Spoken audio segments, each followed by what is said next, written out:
We're all going to starve.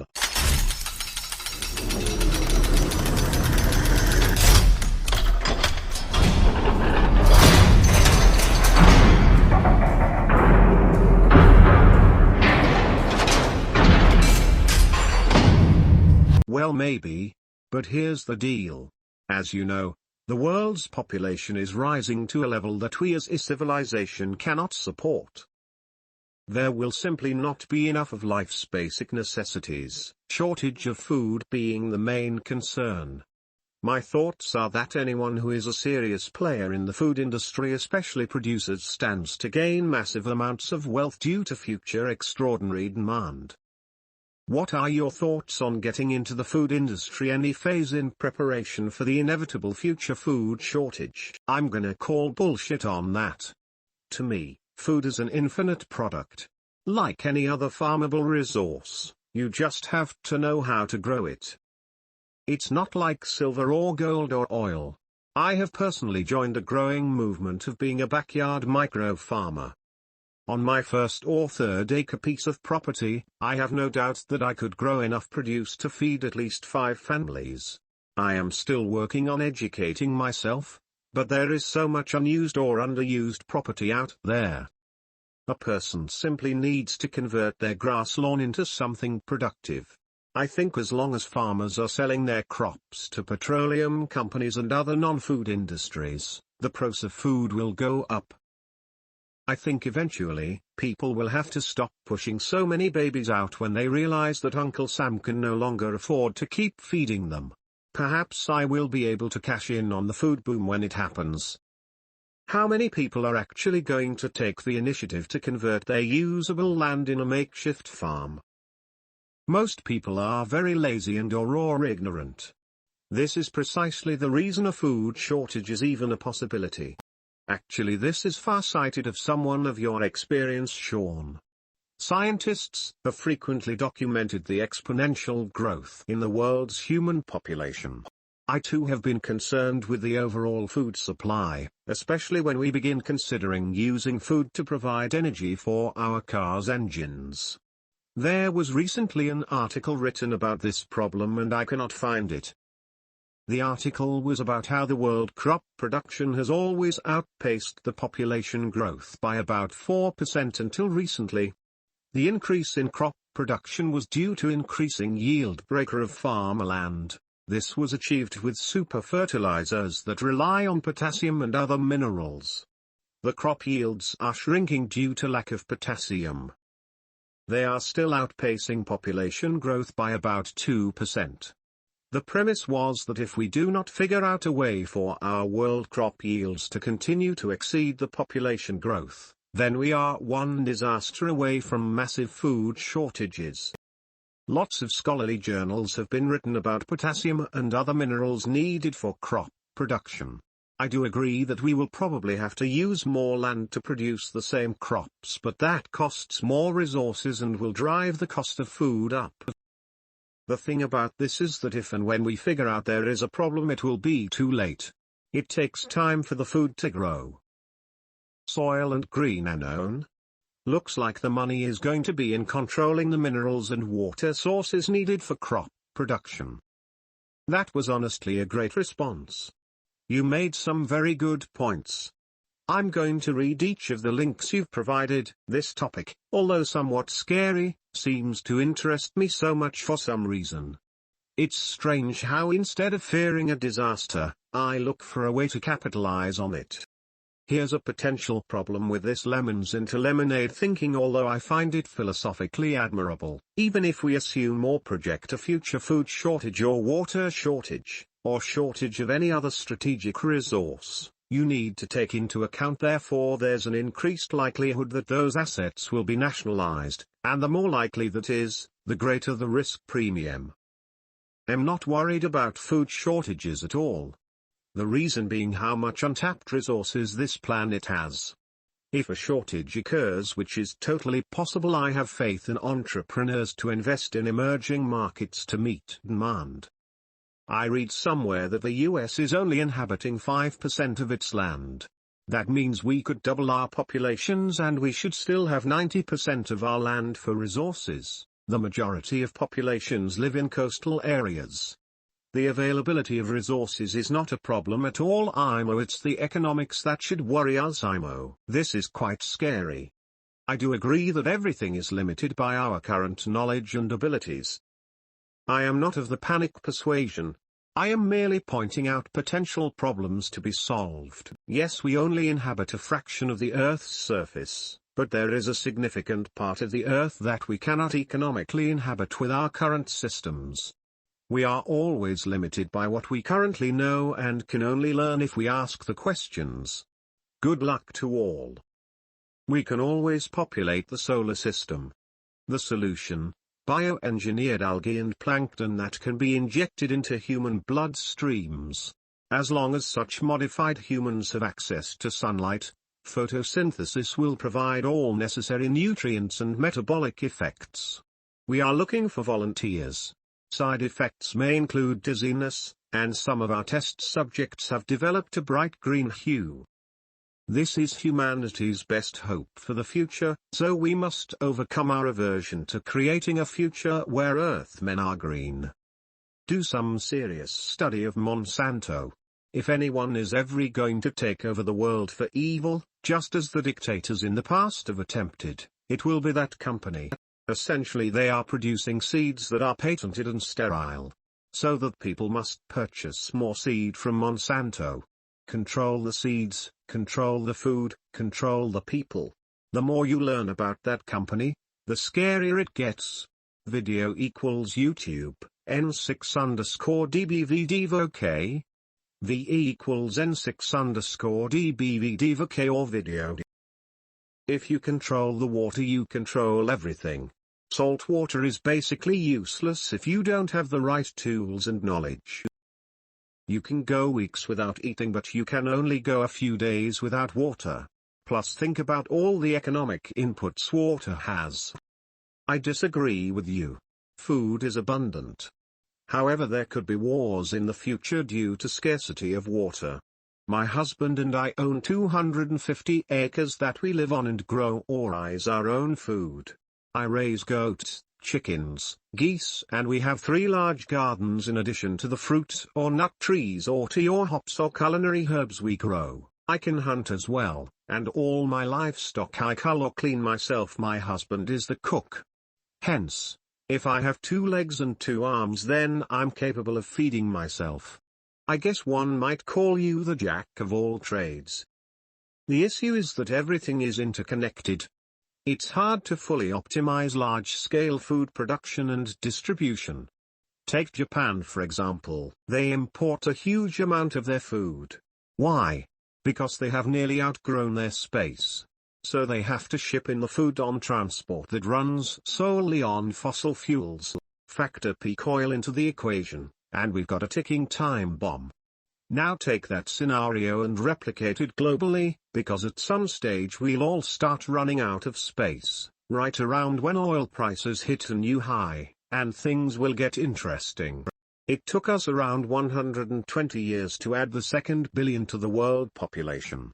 It took less than 100 more years to add a further 5. I think Lana has the right idea. 1.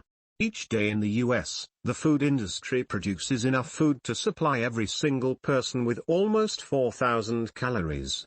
2. $10 billion or goes into advertising that food. Please do some research. Water privatization will be a gold mine in time. Was this a general statement or directed at someone? Yeah? Rolls eyes. We definitely don't already have more than enough food. We're not running out of food anytime soon. More like ever. If talk about food shortages ever arise due to the population, it will likely be a big scam like global warming in order to justify raising prices and sucking consumers' pockets dry. That's one way we'll all be certain to starve to death. Well, this view doesn't solve the problem, but I look at it like this: I don't have to outrun the bear. I just have to outrun you, meaning, even if the food is of questionable quality here, with the sheer amount of arable land that North America has, there should be little reason to worry. In the future, the problem will be in water resources, not arable land. If I had the option of being a tycoon in this space, I would rather be a water magnate. You need my water to grow your crops. Ignorance is bliss, I guess. Government-regulated food, yikes. I mean, sure, we've watched them FVCK up education, and watched them FVCK up healthcare, but I'm sure they can handle the thing that we all depend on for survival. Gulp. Video equals YouTube, 4xx_5 pulisk. VE equals 4xx_5 pulisk core video. I'm not going to starve. When there are food shortages, rich people get the food. Sent from ISPHL 710 using Tapertalk 2. If I have to kill another thread because people would rather debate their politics rather than the opportunities within the politics, I suggest you leave the thread now. Now we are talking about opportunities as the populace grows ever knowledgeable and worried about food, GMOs, pesticides, etc. To find the opportunities, one has to consider the whole process and look for the pain points. Soil, seeds, weather, climate change, minerals, labor, machines, transportation, distribution, storage, quality control, genetic mutations, pesticides, sanitation, disposal, etc. Lots of ways to get in the game. I have one word. Progress is what makes the difference. Progress will either lead us to the end of times, or it will lead us in a direction of sustainability. I guess it all depends on how we, as humans, influence progress. One example, medicine. We are always looking to progress in this field. This means curing disease such as cancers, AIDS, and so on. What happens when you cure disease, or simply find a way for people with disease to live a longer life? Less people with that disease die or live a longer life, which adds to the growing population. Another example of progress, access to water. 10 years ago in certain parts of China it would have been impossible to find clean drinking water close to home. Village people had to walk miles, while as Americans could simply turn on the sink. Fast forward to today and many of the villages in China not all have access to clean drinking water. They now have irrigation systems for their water. Now these people are less likely to get sick from tainted water, and I would imagine that bad food is less likely to enter their markets. As humans we are always looking to progress, from the tech inventions of Steve Jobs and Bill Gates to the medical breakthroughs such as curing smallpox. And each progression that we make usually serves as great purpose, such as saving lives or making something that was once a daunting task so much easier, turning a knob for heat, rather than cutting firewood then lighting the fire. But with each progression comes a negative. The negative, I think in many cases, is that we are making it easier to live. It's easier to survive disease now, than it was 100 years ago. 100 years may seem like a long time, but think of it in terms of the existence of the entire world, and 100 years is now that long. Think of the progress that we have made in 100 years. All of which has led to an explosion in the population growth as a result of better health, access, money, easier lifestyles. And if we continue to progress, which we will, then think of what life will be like 100 years from now. Now here is where it gets scary. Our world is only so big. Yes, we might have an abundance of land now, but what about 400 years from now? Is the world magically going to grow? As we progress we live longer, we pollute more, we run out of room, and because humans are somewhat irrational and self-interested we probably wage more wars, on a planet that does not get any larger. So I think that it's only a matter of time. The only hope that we have is ourselves. If we focus our progress on doing things to protect our planet, or maybe even find new planets, then I guess we do have hope. For those who are interested in profiting from water, there is an ETF that tracks this area, symbol FU First Trust Water Index. I've been watching it for a while, but am skeptical for the reason mentioned before. If there really are water crises, and things go into the toilet figuratively, then in order to keep the toilets flushing literally, I think it's likely that state entities in those areas would nationalize or confiscate these assets. I had to come back to this thread. I don't want to take away from the original message or theme posted, but since it's become a bit of a debate as to whether or not we have enough food to support our civilization, or whether other resources like water are more important than food, let me say the following. We can debate these issues or problems facing humanity day and night as to their relevance and business opportunities, but here's the thing. It boils down to the question, can you take care of yourself? It is literally along the same lines of MJ's book. Think beyond the conventional slow lane way of thinking and start thinking for yourself and act on it. Those who believe that there will always be plenty of food at the grocery store or that water will always run from the tap are thinking the same way that slow laners think when they say that they are financially okay because they have a good 9-to-5 job. Fast laners know that you can't depend on anyone else, a boss, a job title, the stock market, etc. to guarantee your success. The boss can fire you, the job title can be eliminated, and the market can move against your favor. MJ's book points out the flaws of the slow lane and how you can get into the fast lane to take control of your financial status. The same can be said about your basic needs too. Don't depend on the grocery store to stock its aisles full of food, or the farmers to always go on farming, or the land to always be plentiful, etc. etc. etc. Be self-sufficient as much as possible. I'm not a doom and gloomer end of the world gal. But I do at least acknowledge the fact that natural or man-made disasters happen, hurricanes, earthquakes, political unrest, etc. etc. etc. To say, well, that will never happen in my neck of the woods is to say I am perfectly safe in my 401k and when I retire in 15 years I'll be sitting pretty. To that I say yeah, good luck with that. I'm not saying you have to live like me, I know it's not for everyone.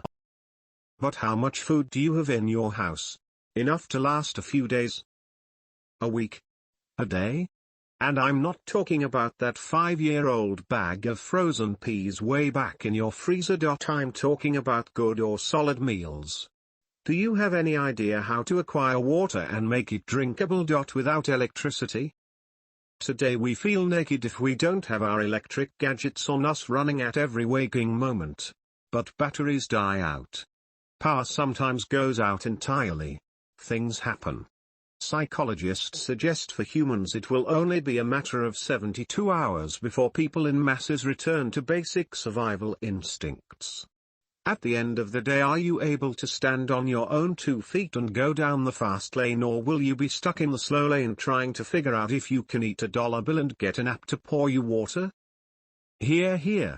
I'm not there yet, but I've got the same mindset. Now to start up a business based on sustainable living.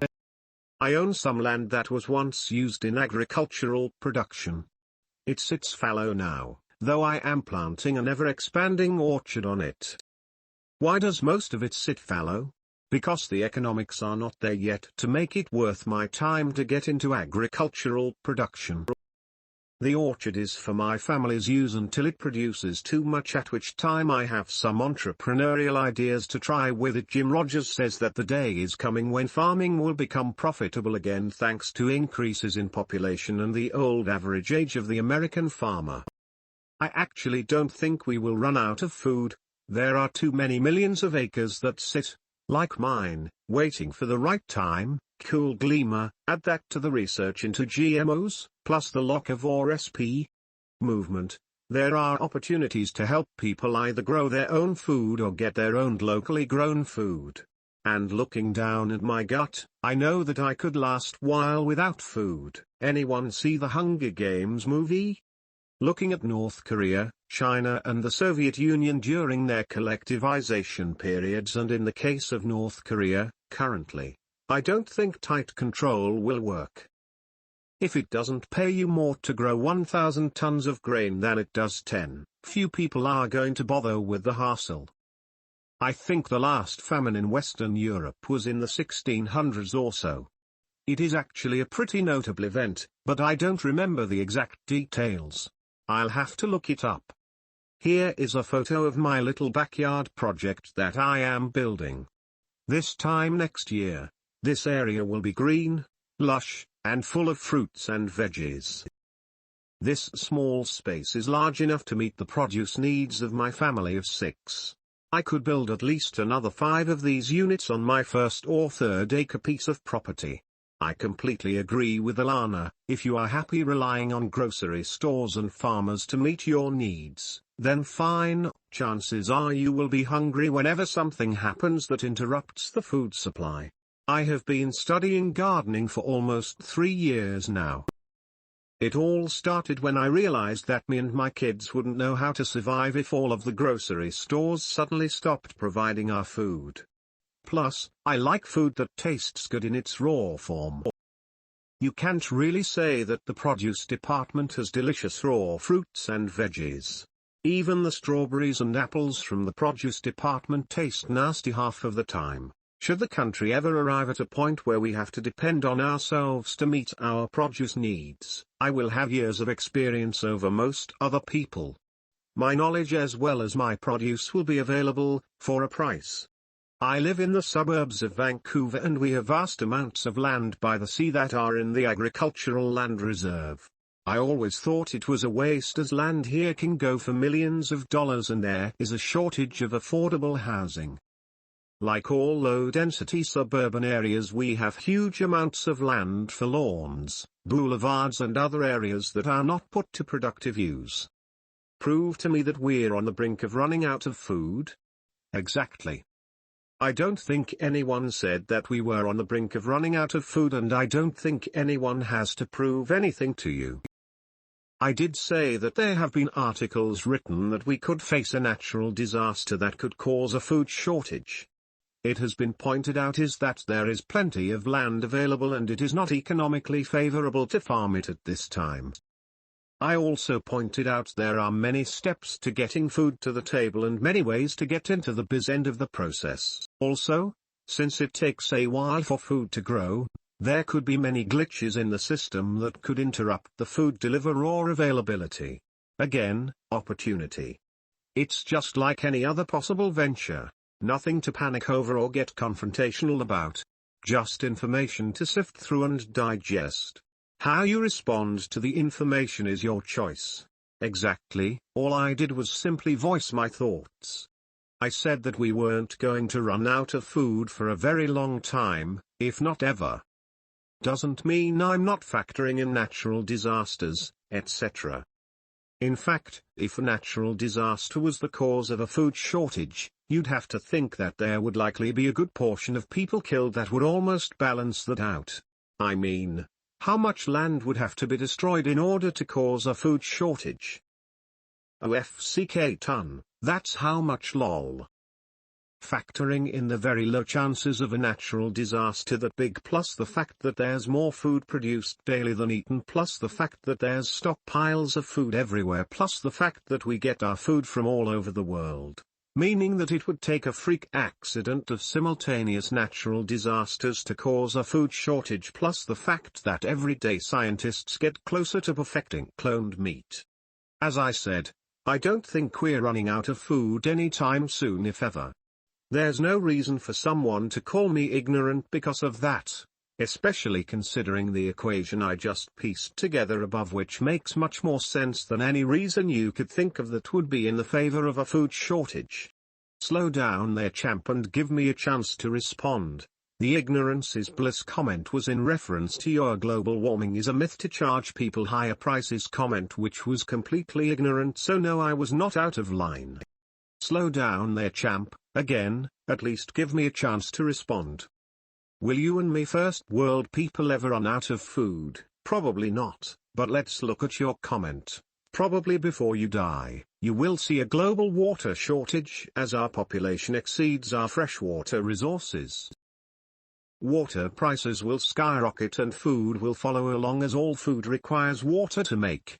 While you and me may be comfy sitting in our first world paradise, millions of third world inhabitants will be starving and dying. You probably won't care though, you might even call it a government conspiracy or something, you know, to raise prices and suck our pockets dry. LOL, I wish global warming was real. I froze my ass off on the golf course today. Sent from my SPHL 710 using Tapertalk 2. Maybe you should have did a better job of clarifying yourself. Also, do your research. Yes, it's not a good article, that's the point. Prices of food have increased because of global warming, and the link above isn't the only source of this information. Sounds like my comment isn't the one that was ignorant. A global water shortage?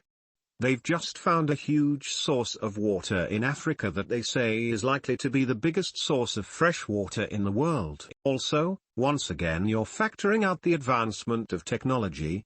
Do you know what water desalination is? Once again, do your research. Technology is improving, and so will the methods of getting fresh water and food. Also, people starving in third world countries has nothing to do with a government conspiracy. Nor did I say global warming was a government conspiracy. You're bad at being sarcastic, lol. Jesus, SMX4. Thank you. Global warming is a real thing. If scientific data doesn't prove it, then explain why it was 20°C or 60°F in December in Ontario. Anyway, we're probably not going to starve. However, we are going to be facing shortages of common foods that we currently eat. We're already seeing species of fish start to disappear from our dinner plates. One bad hurricane season and orange juice is $6 a carton. Just real-life examples I've seen. Smiley eel, just keep on being positive. Maybe if we ignore your children's terrible future, it will just go away. 100 years ago someone would have told you cigarettes were harmless or even beneficial to your health. Done with the pointless arguing. There's scientific data for it, and against it. I'm mainly on the fence when it comes to global warming, as I've seen reputable arguments from both sides. However, it would be naive to think that the temperatures would stay the same forever on Earth and wouldn't change naturally ever. When did I ever imply on ignoring children's futures? Lol, what? Also, I am positive and will continue to be. I'm positive that technological advancements will outweigh your arguments in the future. Again, I never said or implied that people should continue doing or supporting things that are harmful to the environment. Look at cars, for example. There's cars out there that are fully electric that can get up to 300 miles. In the future, the batteries that power those cars will be half the size or smaller, and have an output of more than double the miles. If you haven't heard, Kingston just made a 1 terabyte sized flash drive. So, you're still ignoring the advancements of technology.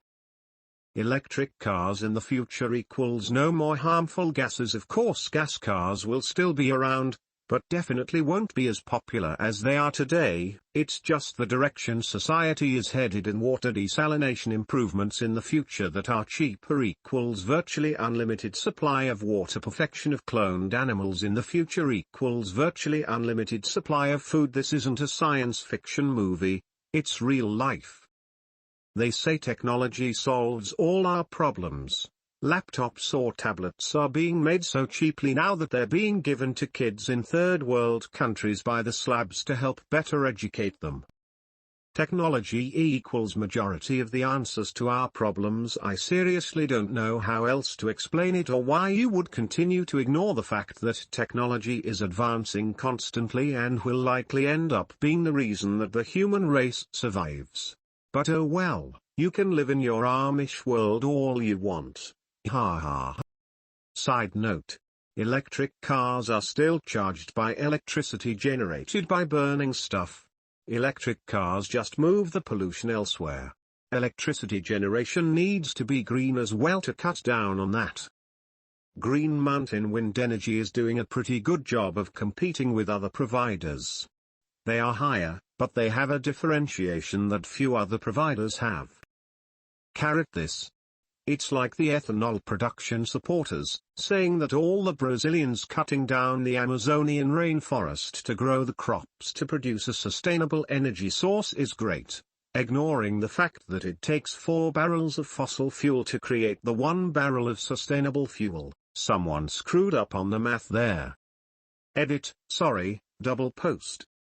The problem is still being solved by technological advancements nonetheless, SMXB. Very true. Sent from ISPHL 710 using TaperTalk 2. Maybe this. Food shortage?